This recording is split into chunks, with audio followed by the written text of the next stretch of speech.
Hey everyone, Melting Man 234 here with another action figure review. Sure has been a while since I did this stuff, since it's mainly because my bloody camera broke, but now I have a new one and now I can make more action figure reviews. Some of you might remember a while ago, I reviewed a collection of American Mcgee Alice figures. These were figures that were released to advertise the game back in the 2000s, and I reviewed them as a figure review marathon back in the day to get all hyped up for the long-awaited sequel coming out. Although I left it incomplete because I stated in my Jabberwock review that I was unable to review some certain figures because of how rare they are. Well, after all these years searching high and low for a long time, here they are, the card guards. You wouldn't believe how lucky I was to get these guys. Well, anyway, time to complete that figure review marathon I made years ago. As you can see, the box shows the figures in it along with the name of the logo on the bottom, and it has the name of the figures on the top. Although it should say card guards because there are more than one figure in that box. The side has a picture of the Cheshire Cat, the back shows off some of the other figures, the bottom has a barcode with small writings on it, and the top has the logo again. You open the box and it has a tab that says Pull Me, so you pull it and it gets the figures out. For the background we have a picture of the Majestic Maze, and on the back is an advertisement for the game.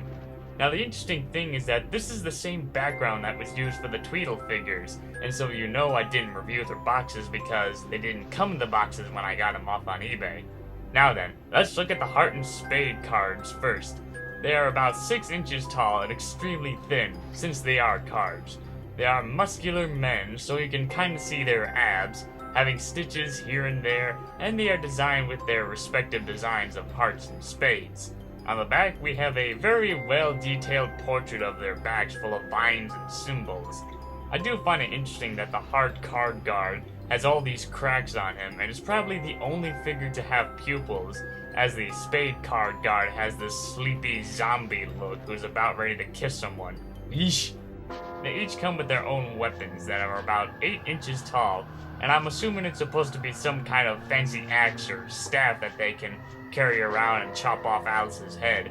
They have a little piece of paper that explains how to get the axes into their hands so that they are ready for battle. And of course we have their bases. Now the interesting thing is that these are the only figures from the Mcgee Alice figures that actually come with bases, and they are designed in this little rocky path design, probably from the Majestic Maze. They also have little pegs that stick out from the sides, and these are just weird looking. It turns out they actually connect to the other bases, since there are slots for the pegs on the bottom side of the bases. For movable joints, they can move their head sideways, move their arms, bend their arms, twist their hands to adjust their weapons, and of course the legs don't move. My one complaint is that I have trouble trying to get the figures onto their bases with fitting the holes in their feet onto the pegs. It just feels like they're not going in or they're gonna snap off. So I usually get one foot in and just call it good. They are extremely rare and I don't want to break them. But overall, the Heart and Spade card guards are pretty cool. Now let's move on to the Diamond and Club card guards. The box they come in is basically the same as before, but I will say that on the back where they show off the figures, they just show Alice, the Caterpillar, the Hatter, the Jabberwock, Cheshire Cat, and the Tweedles, but they never show the White Rabbit or any of the card guards. Maybe they're more like the exclusive figures or something, or they could have used a background like this so that they can show off all the figures. Anyway, here are the Diamond and Club cards. Now these look a bit more frightening because they're showing off their teeth in anger with their zombie eyes. Urgh. They have the same design, the same joint movements, the same weapons that are in the style of Diamond and Clubs, and the same bases that have those things sticking out of the end, so you can connect the bases to make them look whatever way you want them to look. Now for those of you who have played the first Mcgee Alice game, will probably notice that these weapons look nothing like the weapons in the game, because in the game, they look more like this. It's mainly because these figures were released before the game came out, so it could have been an early design. My complaint about them is that they have this weird yellow stuff all over them.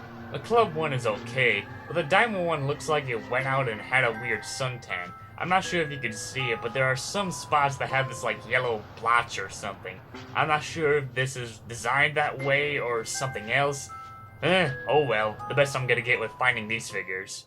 Now, the one thing that really annoys me about finding these is that, besides being rare, they usually come in their own boxes, such as one would have a heart and spade, and the other would have a diamond and club. But sometimes they switch them around a bit, like one box would have a heart and club, and the other one would have a diamond and spade. And that really annoyed me, and that was one of the reasons why it took me so long to try and find all four of them without blowing so much money. I'll have to say that the Diamond and Club card guards are probably more rare than the Heart and Spade ones, since they barely pop up on eBay or Amazon, and the Heart and Spade ones are the more common ones that pop up even though they're rare. So in conclusion, the card guards, they're very rare, but they are still awesome with its texture and detail. These figures are great for McGee Alice fans, even though they come for extremely high prices on eBay and such. And there you have it.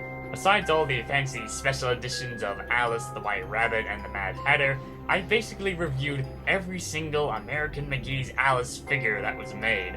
I bet some of you Alice fans are probably jealous of me because I have them all, even the extremely rare card guards. But I will say it was quite an accomplishment to finally find them all, and I'm glad of it. Before I end this review, I am aware they are making figures of characters based off the sequel, Madness Returns. I'm not sure when they're going to be released, but if I manage to get my hands on any of them, I'll review them and also do some comparisons, like comparing the old Alice to the new Alice.